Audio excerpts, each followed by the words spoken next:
যদি ফয়সালা সংসদে না হয় তাহলে খুলনার মাঠ, বরিশালের মাঠ, চট্টগ্রামের মাঠ, কুমিল্লার মাঠ, সিলেটের মাঠ, ময়মনসিংহের মাঠ, রংপুরের মাঠ, রাজশাহীর মাঠ, বগুড়ার মাঠ, সব জায়গা থেকে আগ্নেয়গিরি তৈরি হবে। বিএনপি জাতির সাথে দেওয়া কথা রাখে নাই। আমরা বিএনপিকে বলছি দেশ এবং জাতির স্বার্থে আপনারা ভুল করছেন, আপনারা ভুল সংশোধন করে জনগণের কাতারে আসুন, জনরায়কে সম্মান করুন।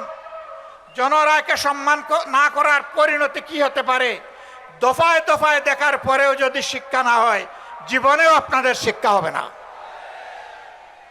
খুলনাবাসী, আমরা আপনাদেরকে কথা দিতে এসেছি। আপনারা যে রায় দিয়েছেন, আমরা সেই রায়টাই আপনাদের কাছে চেয়েছিলাম। আর আমরা বলেছিলাম এই রায় বাস্তবায়ন করা হবে সংসদে গিয়ে আমাদের দায়িত্ব। চুরি ডাকাতি ইঞ্জিনিয়ারিং করে ভোট কেড়ে নেওয়া হয়েছে, নেওয়া হোক। আমরা সংসদে যা আছি তাই নিয়ে আমরা সিংহের মতো লড়াই করে যাব ইনশাআল্লাহ।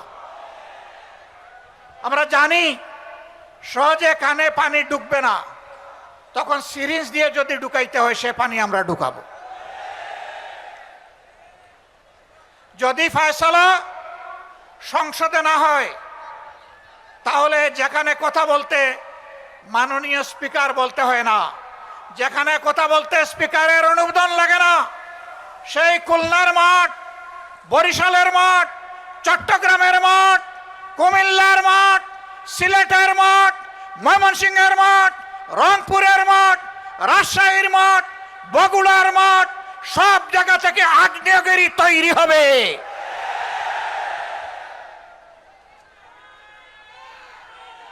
এই আগ্নেয়গিরির দাবানলে সমস্ত আবর্জনা পুড়ে সারকার হয়ে যাবে।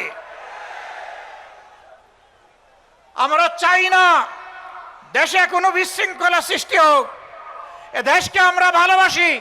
শত যন্ত্রণা বুকে নিয়ে আমরা নির্বাচনের ফলাফলকে আমরা মেনে নিয়েছি, কিন্তু একথা মনে করবেন না কেউ, নির্বাচনের ফলাফল দেশে একটা গৃহযুদ্ধ শুরু না হোক সেই জন্য আমরা মেনে নিয়েছিলাম। আমরা কারো বাপদাদার চক্রাঙ্গানিকে আমরা পরোয়া করব না। অন্যায়ের কাছে আমরা মাথা নত করব না। আমাদের নেতৃবৃন্দ হাঁটতে হাঁটতে ফাঁসির তক্তায় দাঁড়িয়ে মুচকি হাসি দিয়ে আমাদেরকে শিখিয়ে দিয়েছেন জাতির জন্য প্রয়োজনে তোমাদেরকে ওই মুচকি হাসি দেওয়ার জন্য তৈরি থাকতে হবে।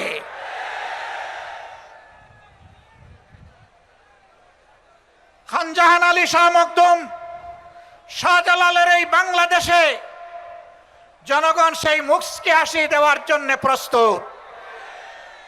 আমরা কোনো আধিপত্যবাদের কাছে মাথা নত করব না। সরকারকে স্পষ্ট বলে দিচ্ছি, যদি এই দেশবাসী এবং আমরা দেখতে পাই আধিপত্যবাদের সামনে আপনারা মাথা নত করছেন, আপনাদেরকে আমরা ছেড়ে কথা বলবো না। সাবধান। 20 কোটি মানুষের 24 কোটি হাত আজ প্রস্তুত। সীমান্তে সুড়সুড়ি দেওয়া হচ্ছে।